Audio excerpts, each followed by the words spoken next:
আজ আমরা কথা বলছি নাকের সৌন্দর্য বৃদ্ধি বা রাইনোপ্লাস্টি নিয়ে।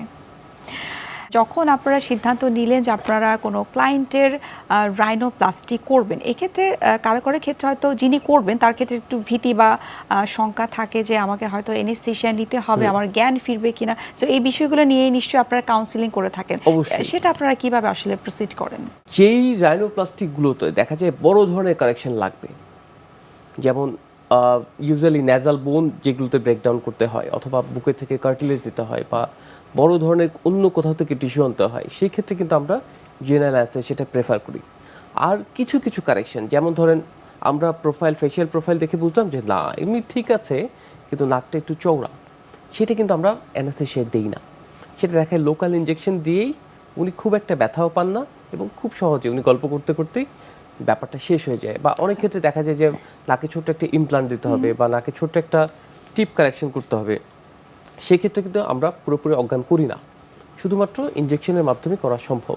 তো সেটা আসলে রোগীকে ভালোভাবে বুঝিয়ে আমরা এই অপারেশনটাতে প্রস্তুতি নিয়ে থাকি। আচ্ছা, অর্থাৎ আপনি বলছেন যে সার্জারি ছাড়াও ছোটোখাটো কিছু প্রসিডিউর দ্বারা এই রাইনোপ্লাস্টি করা সম্ভব। হ্যাঁ, সার্জারি ছাড়া আমরা কিছু জিনিস করে থাকি। আসলে ছোটোখাটো প্রসিডিউর যেটা, এগুলোও কিন্তু সার্জারি। আচ্ছা, এগুলো কাজ হয়তো ছোট, কিন্তু সূক্ষ্ম। আপনার সময় লাগবে, জ্ঞান লাগবে, এক্সপেরিয়েন্স লাগবে, সবই লাগবে। আর সার্জারি ছাড়াও আমরা কিছু জিনিস করে থাকি, যেটাকে আমরা অনেকে, খুব একটা পপুলার টার্ম আছে যেটা বলে থাকে যে নন সার্জিক্যাল রাইনোপ্লাস্টি। কিন্তু অ্যাকচুয়ালি আমরা বলি যে না, ঠিক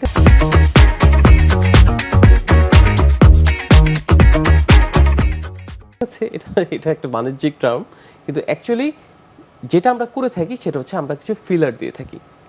যেমন দেখা যায় যে অনেকের নাক সুন্দর, কিন্তু উনি চাচ্ছেন যে নাকের একটু শার্পনেস আনতে। আমাদের ফেসটা কিরকম, যে প্রথম লাইট যেখানে পড়ে সেই জায়গাটা ফোকাসড হয়। আচ্ছা, তো উনি চাচ্ছেন যে না, তার নাকের একটু শার্পনেস, ফেসটা একটু চোখা দেখাক, শার্প দেখাক। হয়তো তার সামনে বিয়ে, অথবা সে কোনো একটা গুরুত্বপূর্ণ বিষয়ের সামনে, যে উনি এখন চাচ্ছেন যে তাকে একটু ভালো দেখাক। তো আবার তার নাক কিন্তু বড় ধরনের ডিফর্ম না, যে আপনি সার্জারি করার মতো কিছু নাই, কিন্তু উনি চাচ্ছেন একটু ভালো দেখা। আচ্ছা। তো তখন আমরা ফিলার দিয়ে থাকি। ফিলারটাকে আমরা ঠিক করি যে না না, এই পয়েন্টগুলোকে আমরা একটু উঁচু করে আসবো, যাতে নাকটা একটু চোখা দেখায়।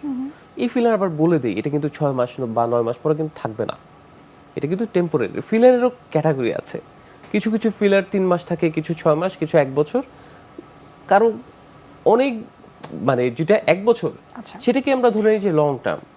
যে দেওয়ার সময় আমরা কিন্তু কাউন্সিলিং করে দিই যে না, এটা কিন্তু আপনি দিয়ে দিচ্ছি, কিন্তু 1 বছর পরে হয়তো আপনার আগের অবস্থায় ফিরে আসবে। অর্থাৎ আপনি যেটি বলছেন যে নাকের সৌন্দর্য বৃদ্ধির জন্য সার্জারি ছাড়াও কিছু হ্যাঁ, নন সার্জিক্যাল প্রসিডিউর অবশ্যই। রয়েছে, যেটাকে আপনি বলছেন যে ফিলার দ্বারা হ্যাঁ, করা ফিলার আমরা সম্ভব। দিয়ে থাকি, কিছু সময় আমরা ফ্যাট গ্রাফট করে থাকি।